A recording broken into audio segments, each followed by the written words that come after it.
Sandro Munari, detto il Drago, il pilota vincente italiano che nel momento di passaggio fra i rally eroici e rally professionisti tutti i giorni ha dettato leggi in assoluto.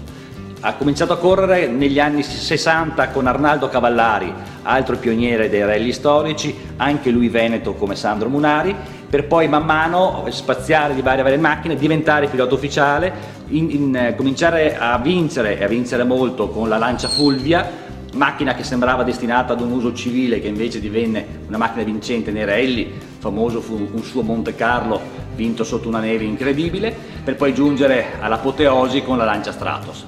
Ore 5:30. Ecco l'ultimo passaggio sul Col del Turini. Le Fulvie HF dominano. La prova è vinta da Lambinen davanti a Munari che è saldamente al comando.